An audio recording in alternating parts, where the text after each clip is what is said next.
Hello everyone, today I am going to build a concept 8x8, a desirable 8x8 everyone. I built some Lego monster trucks and I built this as well. So this particular one was the one I was a bit disappointed with because all the other monster trucks were nice. My favorite one would have been the blue one, the shark one. But this one was, well, this one has potentials. But in my opinion, it was a bit disappointing because there just didn't see much detail on it. It has potentials, but the potentials were not being used. So what I'm going to do is I am going to use its potentials. I'm going to make the most of it. So here's what I did, guys. Here it is, guys. I got two more of the same trucks. They both are the exact same as this one. But I'm going to do something very special today. I'm going to build an 8x8 using these two together. I chose these because they had potentials and their potentials were just not being shown. So I am going to see their potentials. Alright, so let's do this, guys. I have this standing right there just to give me an idea. Alright, guys, so these are all the parts. Yes, I opened both boxes. I'm going to have a lot of parts scattered everywhere, but I have a feeling it's going to turn into something grand and gorgeous.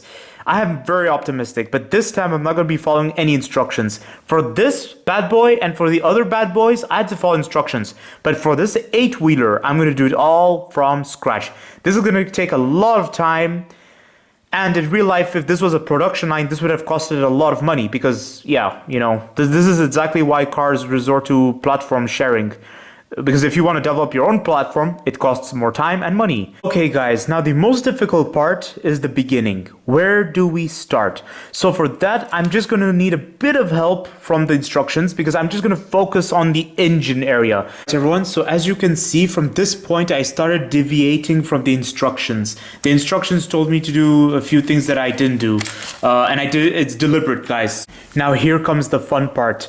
I have to use a long piece. Because ideally, to make this version, from the engine, we're going forward. But what I'm going to do is the opposite. I'm going to use a small piece. So I'm not going to use this. I am instead going to use this bad boy.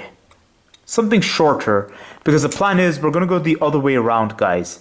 You see? Now you will understand the point of the 8x8. So we're going to make because there will be two wheels at the front and two wheels at the back.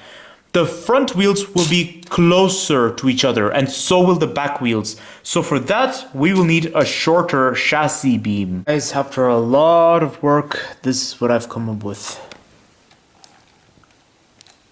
Oh yes, my dream. Guys, I was visioning this whole morning and I made it. I made it, guys. So basically this is an 8-wheeler.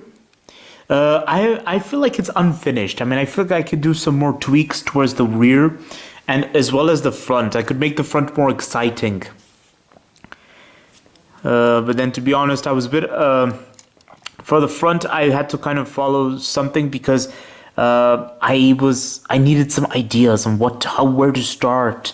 But then I went along. Like, then I finally found a rhythm, guys. Like, once you start, you just cannot stop. It's so cool.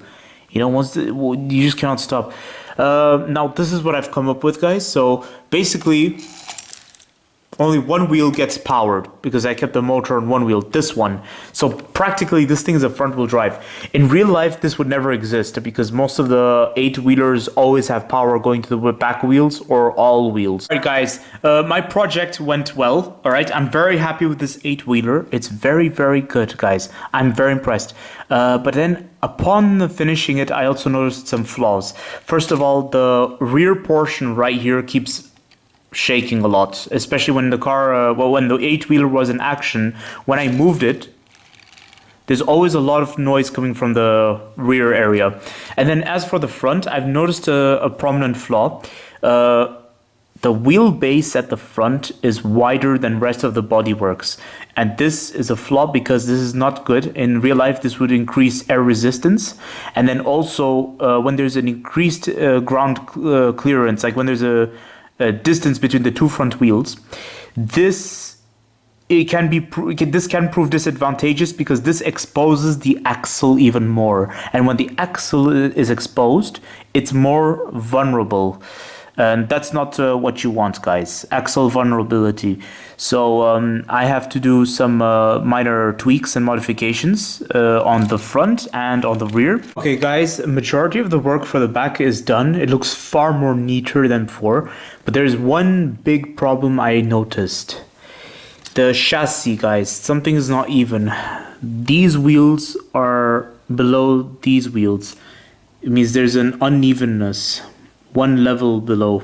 This is what I'm talking about, guys. Trial and error. I tried something and I realized a big error. Now the reality is very harsh, but it's the reality and I have to face it. So I'm gonna have to strip off the entire rear all over again, and just to make the adjustments, guys. These back wheels have to go one hole down to even the entire 8-wheeler. So I realized there was a big flaw the whole time and I was unaware of it. 1 millimeter of just one little mistake could cost the entire thing, guys.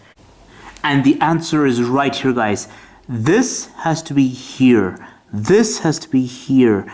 Just one level above will change the entire thing. Let's see this. I discovered a new problem. I just did the readjustment of everything, but then I discovered a new flaw. The new flaw being that whenever I keep my vehicle in this position, the axle, the main power, does not touch the ground.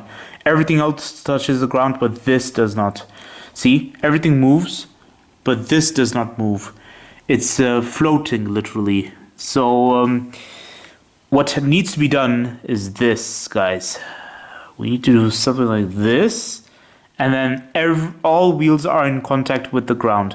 But then this means I have to do some adjustments. Alright everyone, I'm very pleased to tell you all that the problem has been solved. I instead came up with something even more creative. We had to tilt the chassis works up to a certain point so that there's a equilibrium. There's a balance, guys, that all wheels make contact with the ground, and it has been successful. Now I just have to do some tweaks with the front wheelbase, the front axle. Otherwise, as for the rest, everything has been good so far. And this is what I've come up with, guys. Here you have it, the 8x8, based on the Gravedigger Monster Jam trucks. It looks way nicer, way more desirable, and way more interesting, especially let alone for something that's supposed to be a Gravedigger. Looks very, very nice, guys. It's supposed to have this horror theme to it, and this is exactly what I was looking for, guys. You see, it's supposed to be intimidating, it's supposed to be scary, you know, it's supposed to be something interesting. This is what I wanted to see when I thought of the Gravedigger. This Gravedigger is nice, okay? It looks very nice. I like the concept, but I find this somewhat more interesting. Like, look at this. And there you have it, everyone. This is the result I came up with. So this was the original truck. It was called the Gravedigger, and I decided to spice it up because I felt it was not interesting enough. And so therefore I bought 2 more of these, and I combined them into this 8-wheeler.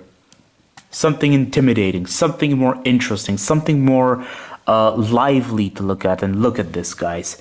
This looks like I call this a ghost train because I unintentionally made it look like a ghost train. Like, look at this front. Look at it. Like, I think it looks very intimidating from this angle, especially. Like, when you look at it like this, it looks like it looks like a dump truck or some bulldozer or something. It looks like some train or some utility vehicle with this bumper at the front. And then look at it from the side. So yeah, and then this is the rear. Looks very nice. And I even added the horns on the roof to make it look, you know, more interesting. Yep. So that was that, guys, but it's not over yet. I plan on doing an 8-wheel version of the Shark because the Shark one was my favorite, and so was the Taurus one. These 2 were my favorite, but I have a special theme for both of them because for this one, first thing that came to my mind was undead or horror or something, you know, intimidation. I am proud to tell you all that everything is aligned, everything is in order. Very, very good. I am very impressed, guys. Look at this. Alright guys, so after hours of working on this monster truck, the 8-wheeler, I think all I have to say is don't forget to like, comment and subscribe, and stay tuned for more videos that are on the run. And yeah, very soon I'll be working on 2 more 8-wheelers. One is the Shark theme and the other one is the Taurus theme. This was a very good this was a very good lesson for me, guys. It really taught me a lot about the engineering process, the building process, guys. It's very interesting because you have to get everything right.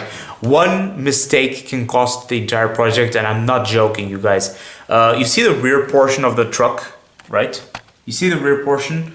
At one point, I spent almost half an hour working on it because I had a mistake I made at the rear. So, you know, one small mistake can cost a lot of time, and in real life, it would cost a lot of money. So, oh yes, guys, don't forget to like, comment, and subscribe, and don't forget to check the links in the description for my car reviews, travel videos, and creativity videos.